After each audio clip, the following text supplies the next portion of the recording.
might have to drop the pipes here. Yep. Really? Can her side I don't think so.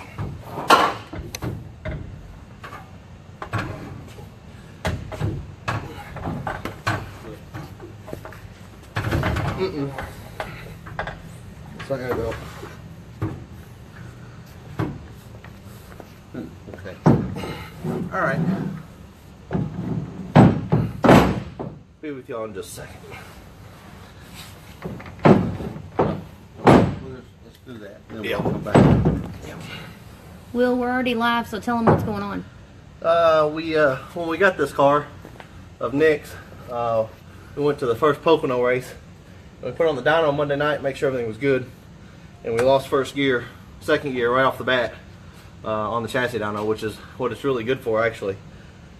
So when we did that night, we ended up changing transmissions, and going on into the Pocono on Tuesday, and we had this one rebuilt. It's definitely a better piece than what we had in it. First gear was really tall, so it was really hard for Nick to get rolling in first, leaving pit road and stuff like that, especially with the tall gears we run for the Elmores at the intermediate tracks that we go to now. So this has got a little bit, I say tall, but it's actually a shorter first gear, so it'd be easier to take off in whatever, however you want to word that. So it should be better for him. It's a single rail. Mitch manager just got done with it, and should be a really good piece. Shift faster on the restarts, better ratios, all that good stuff. So unfortunately, the other one come out of here because the shifter offset with the exhaust pipes on. I got lucky, but this one is not going to make it. So that being said, got to drop pipes, which is only about 4 bolts. I'll have that out of here, and then I can put this thing in. But we're going to do the weekend race recap first, and then I'll come back and finish this tonight. No.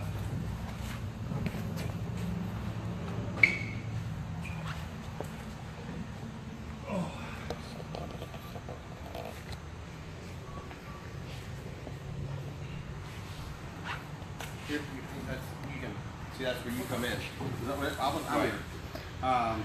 Weekend recap. Salem. We're Salem. Salem. Kind of a really special weekend for us, I think, as a family, simply because Dad had a lot of responsibilities, and he fell the night before. He hurt his arm. He cut his arm. Christine and Josh had to take him back and get it dressed. I don't know what was a couple hours before he got to come up here Saturday, so we were able to do that.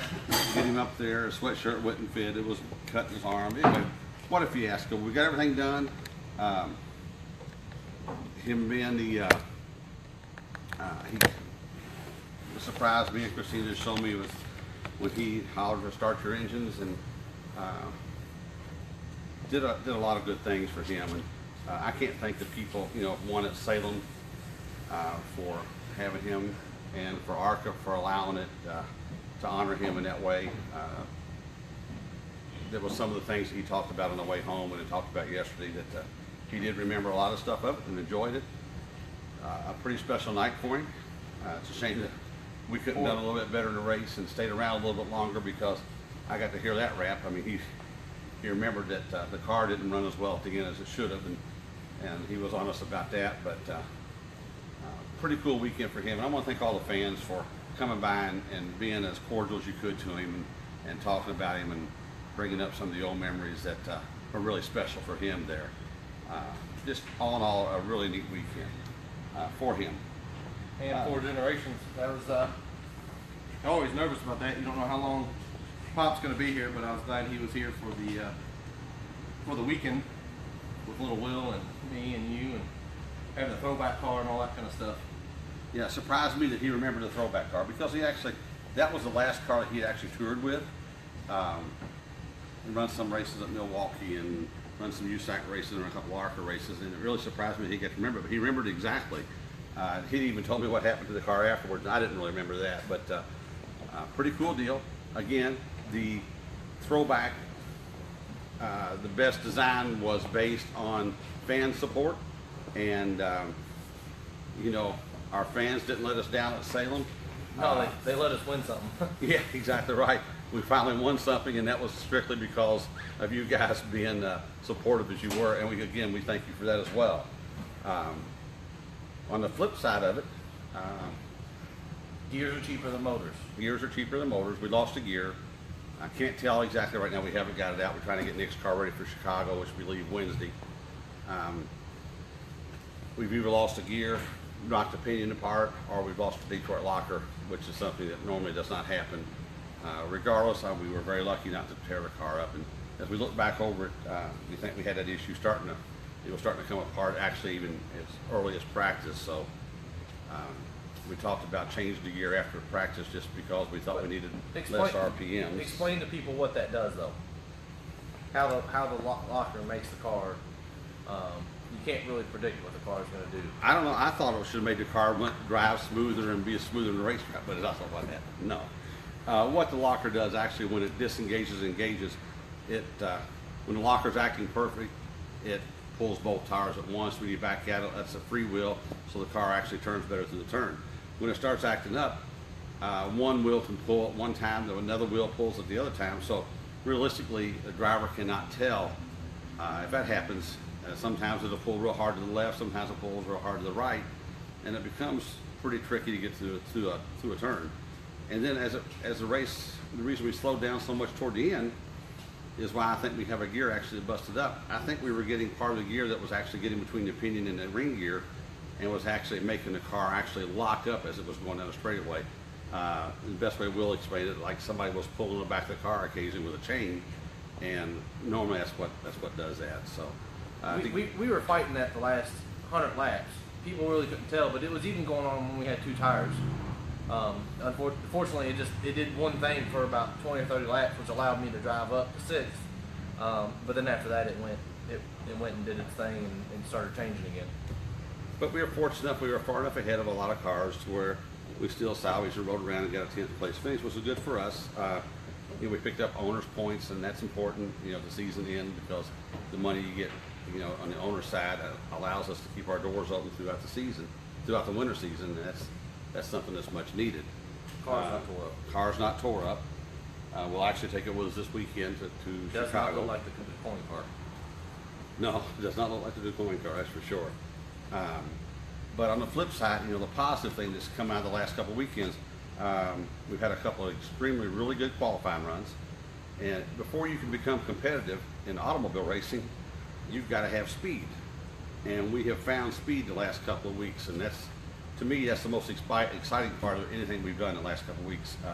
We've made some mistakes on pit road. You know, we made some mistakes on the racetrack. We made some calls that have just not been things we should have done in the past. But bottom line is, we're faster than what we was a month ago, and that is good. That's exactly what I need to see. And as a team, that's the things that we look forward to.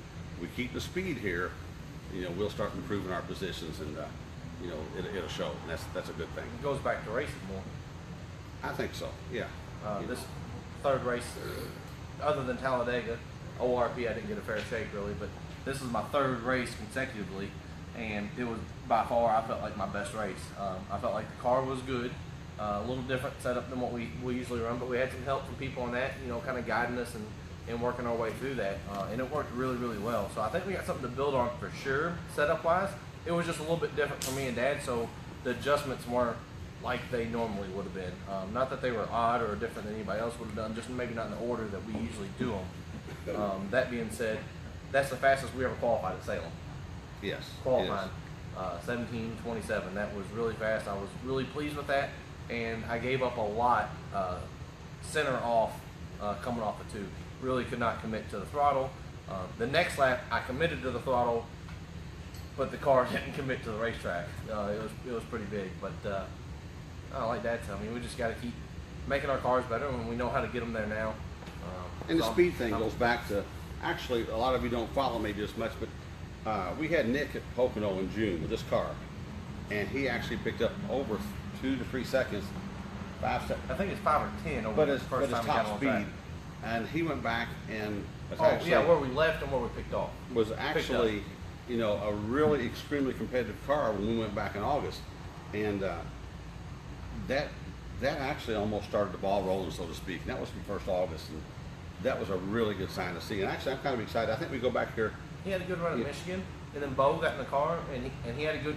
At time, Bo had flashes, and Bo would tell you the same. When Bo made a good lap at Winchester, We were good. he was really good. And we finished, I think we finished 10th, 11th at Winchester. Yeah. And so there's some things to build on, and we're going the right direction. So no pressure on Nick, but in order to keep our point deal going, Nick, we need 3 decent races here coming up. So that's exactly our plan right now. So Nick just wrecked that excavator. he just Totally wrecked the just wrecked excavator, it. just Yeah, tore the ran it back in excavator the up. truck.